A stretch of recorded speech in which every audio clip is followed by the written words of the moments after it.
Hello बच्चों, welcome back to DP sir classes. आज की डेट में कई सारे बच्चों का रिज़ल्ट भी आया है एचबीएससी का।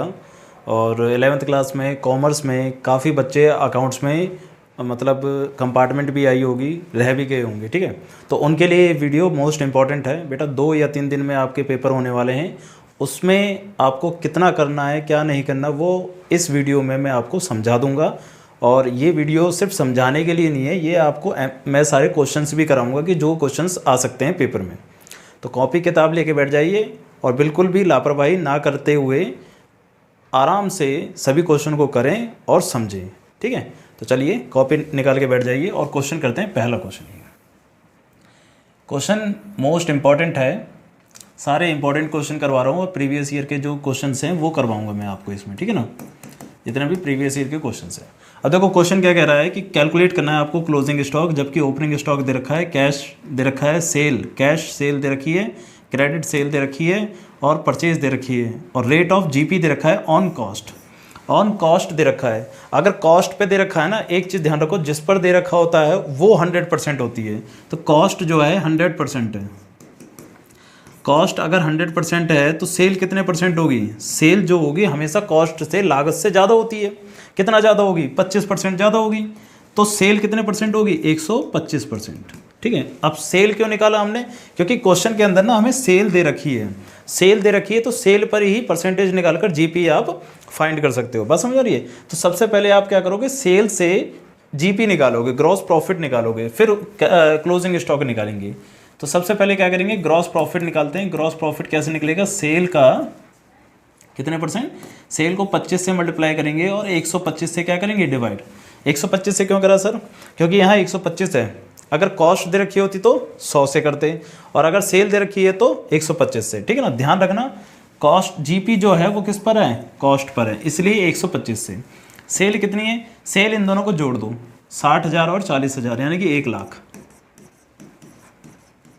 मल्टीप्लाई बाय 25 अपन में 125। ये कट जाएगा 5 बार में और ये कट जाएगा 20 बार में। तो आपके पास जो ग्रॉस प्रॉफिट आ गया वो कितना आ गया? 20,000। ठीक है, सेल जो अब कॉस्ट होगी वो कॉस्ट क्या होगी? देखो कॉस्ट जो होती है टोटल सेल में से, जो भी सेल करी है उसमें से अगर आप प्रॉफिट हटा दोगे तो आपके पास लागत बचेगी। तो टोटल सेल कितनी है आपके पास? 1 लाख। 1 लाख में से 20,000 रुपये माइनस कर देंगे तो बचेगा आपके पास 80,000 रुपये।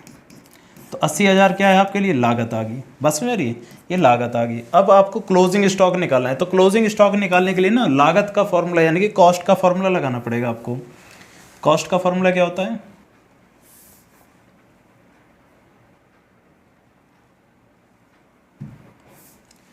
कॉस्ट इक्वल टू, कॉस्ट यानी कि जिसको हम COGS कहते हैं, COGS equal to opening stock plus purchase plus direct expenses minus closing stock. अब आपको क्या क्या दे रखा है? कॉस्ट ऑफ गुड सोल्ड है 80,000 रुपये। ओपनिंग स्टॉक आपको दे रखा है क्वेश्चन के अंदर कितना? 20,000 रुपये। परचेज भी दे रखी है आपको कितनी? 70,000 रुपये। डायरेक्ट एक्सपेंसेस नहीं दे रखे, तो क्लोजिंग स्टॉक निकालना है। ठीक ना, क्लोजिंग स्टॉक यहाँ पर फाइंड करना है। अब कैलकुलेशन करनी है नॉर्मल सी। क्लोजिंग स्टॉक को इधर ले आओ, तो क्लोजिंग स्टॉक इक्वल टू, ये हो गया आपका 90,000 रुपये और ये 80,000 माइनस हो जाएगा। तो इस तरीके से क्लोजिंग स्टॉक कितना आ गया आपके पास?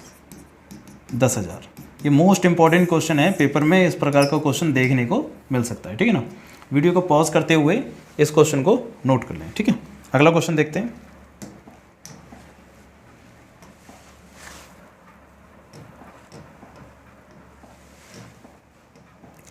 देखो ये सारे जो क्वेश्चंस हैं ना, सबसे पहले टेलीग्राम ग्रुप ज्वाइन कर लो अभी जाकर, और टेलीग्राम ग्रुप पे आपको ये सारे क्वेश्चंस मिल जाएंगे। अगर यहाँ पर आपको विजिबल नहीं हो रहे कोई बात नहीं, क्योंकि मैंने थोड़ा सा टाइम बचाने के लिए इनको मतलब कॉपी पेस्ट नहीं करा, डायरेक्टली दिखा दिए। अगर विजिबल नहीं हो रहे तो जल्दी से जाइए टेलीग्राम पर और टेलीग्राम से ये डाउनलोड करिए और क्वेश्चन को नोट करिए, फिर इस वीडियो को देखिए। बस समझ रहे, थोड़ा काम करना पड़ेगा आपको। चलिए क्वेश्चन है कैश बुक का। कैश बुक बनानी है आपको। ठीक है ना, कैश बुक का कॉलम है और कितने कॉलम की है? डबल कॉलम की है। कैश बुक है डबल कॉलम की, ठीक है। तो कैश बुक है डबल कॉलम की, पहले फॉर्मेट बना देता हूँ, कैश बुक 2 कॉलम की है,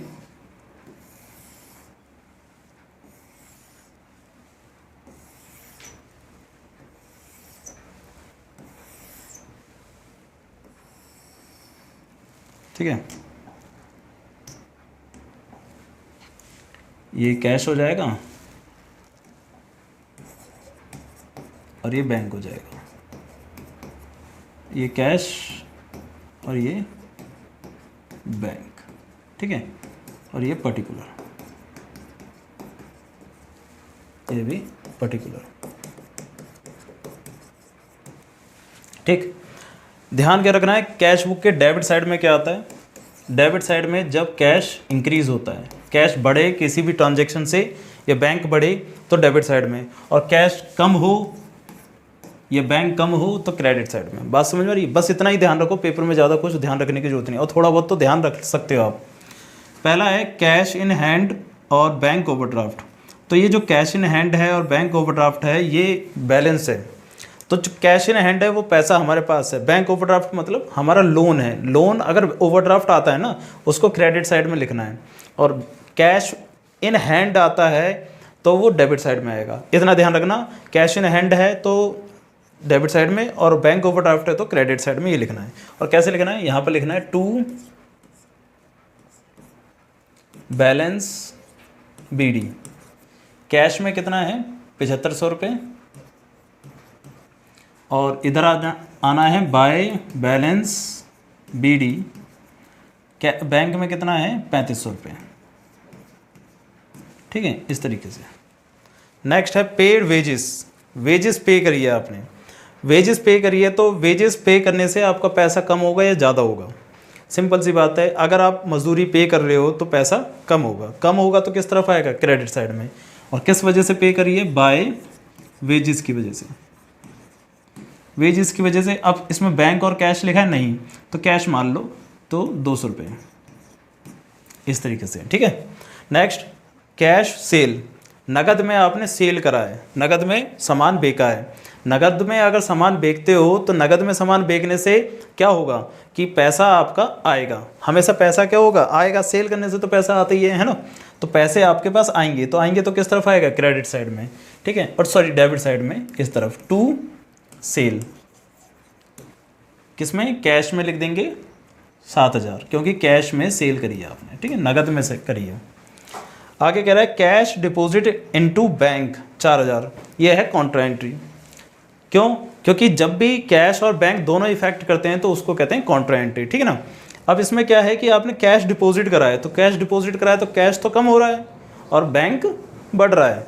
कैश डिपॉजिट करा है बैंक में तो बैंक बढ़ रहा है, तो बैंक में तो क्रेडिट साइड में, डेबिट साइड में आएगा, और कैश में आ जाएगा क्रेडिट साइड में, क्योंकि कैश क्या हो रहा है, कम।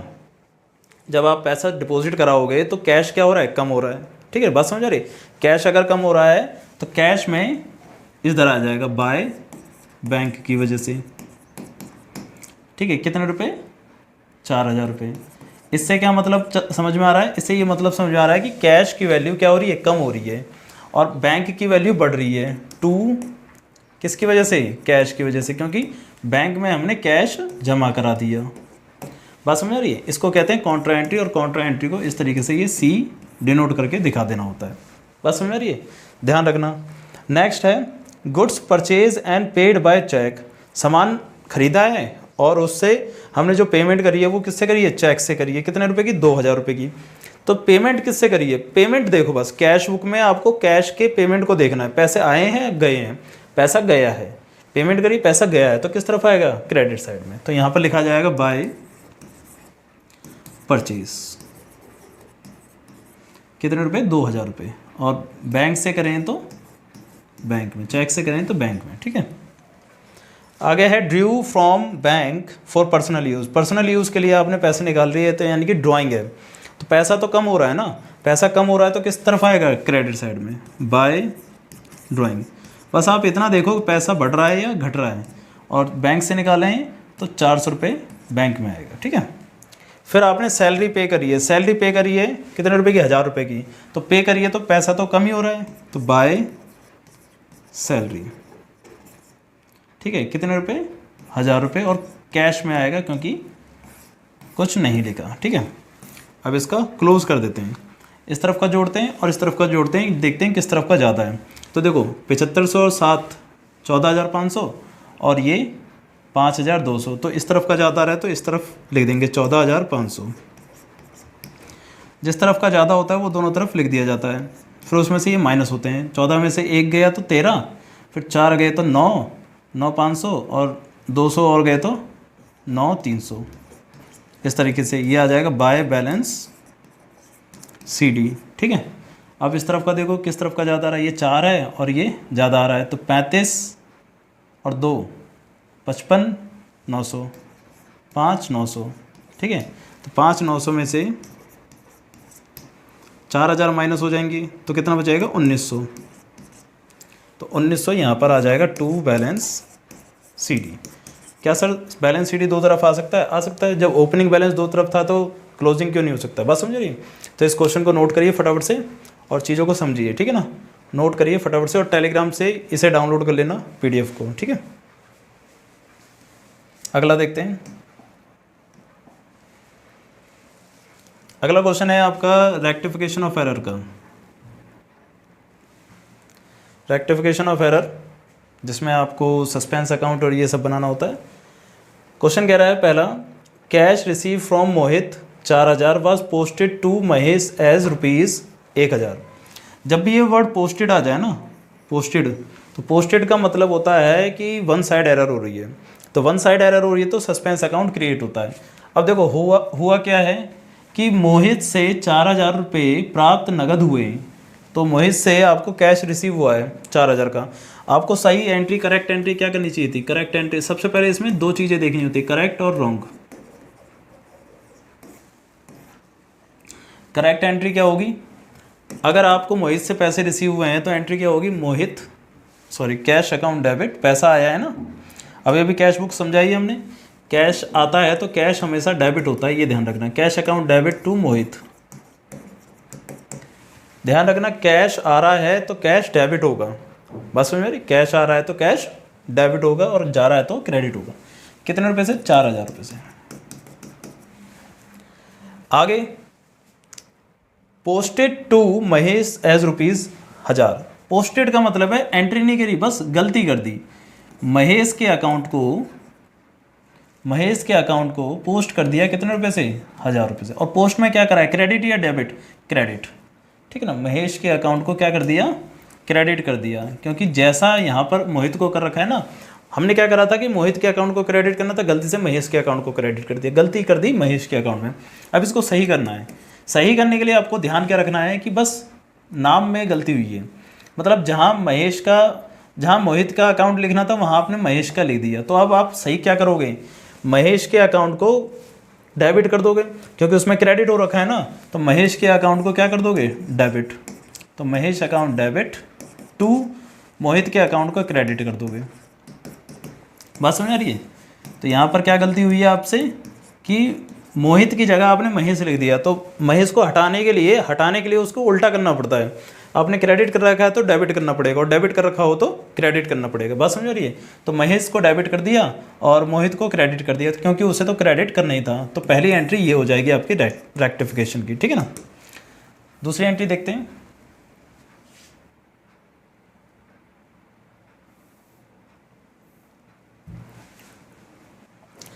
Purchase book was undercast bye ₹6,000। Purchase book जो है 6,000 रुपये से अंडरकास्ट है। अंडरकास्ट का मतलब है कम लिखी गई है। अच्छा, कम लिखी गई है तो किस तरफ कम लिखी जाती है? जो परचेज बुक होती है ना, पहले समझो, परचेज बुक जब बढ़ती है तो डेबिट होती है और घटती है तो क्रेडिट होती है। सिंपल सी बात है, ध्यान रखना। बढ़ने पर डेबिट होती है क्योंकि एंट्री क्या होती है? Purchase account debit to bank ऐसे होती है ना, और घटने पर क्रेडिट होती है। इसका मतलब क्या है? Undercast bye 6,000। परचेज बुक को कम लिखा गया है, परचेज बुक को कम लिखा गया है, ठीक है ना। परचेज बुक को कम लिखा गया है कितने से? 6,000 रुपये से। अंडरकास्ट लिखा गया मतलब कम लिखा गया है 6,000 रुपये से। तो मतलब मान के चलो आपको यहाँ पर ना 8,000 रुपये लिखने थे, बट आपने गलती से क्या कर लिख दिए, सिर्फ 2000, तो इसे कहेंगे कि आपने 6000 रुपये से कम लिखा है। तो इसको सही करने के लिए क्या करोगे, इसको सही करने के लिए इसको बढ़ा दोगे 6000 रुपये से, क्योंकि आपने गलती से कम कर दिया ना, तो इसको सही करने के लिए उसको बढ़ा दो। तो बढ़ा दोगे तो एंट्री क्या हो जाएगी, purchase account debit to suspense, क्योंकि यहाँ पर सिर्फ एक ही बुक में गलती हो रही है, तो इसलिए आपका सस्पेंस अकाउंट आएगा 6000 रुपये से। बात समझ आ रही है। अगर 2 एंट्री में गलती हो रही थी तो फिर दोनों एंट्री आती है, यहाँ पर एक ही एंट्री में गलती हुई है तो इसलिए सस्पेंस अकाउंट आएगा। ठीक है, नेक्स्ट है थर्ड, रिपेयर और machinery ₹1600 wrongly debit to machinery account. 1600 रुपये की हमने रिपेयर करवाई है मशीनरी की और उसे मशीनरी अकाउंट में डेबिट कर दिया। तो एक बात बताओ, गलती ये होगी ना, आपने एंट्री कर दी machinery account debit to cash, जबकि एक बात बताओ, मशीन को रिपेयर कराने से, मशीन को रिपेयर कराने का मतलब ये थोड़ी है कि आपने मशीन खरीद ली, ये गलत एंट्री हो जाएगी। तो आपने क्या करना है कि आपने जो मशीन को, मशीनरी अकाउंट को डेबिट कर दिया है ना, उसे पहले तो क्रेडिट करो ताकि सही हो जाए, और दूसरा डेबिट किसको करना चाहिए, रिपेयर को, मशीनरी रिपेयर को डेबिट करना चाहिए और मशीनरी अकाउंट को क्रेडिट करनी चाहिए। तो एंट्री क्या हो जाएगी, मशीनरी, या तो ऐसे लिखो, repair account debit to machinery, क्योंकि देखो मशीनरी को जो डेबिट कर दिया ना गलती से, उसे सही करो, सही करने के लिए उल्टा करते हैं हमेशा। तो ये 1600 रुपये से रिपेयर अकाउंट में पैसे जाने थे और मशीनरी अकाउंट में डाल दिए थे। ठीक है ना, बात समझ रही है। तो ये 2-3 क्वेश्चन मैंने आपको कराए हैं, और अगर आपको ये क्वेश्चन समझ में आए हों तो आप बताना ज़रूर, और फिर उसके आगे मैं वीडियो बनाऊंगा। अगर आपको वीडियो चाहिए तो कमेंट कर देना, तो उसके आगे मैं आपको जल्दी वीडियो बना के सारी दे दूंगा। ठीक है, तो चलिए मिलते हैं अगली वीडियो में।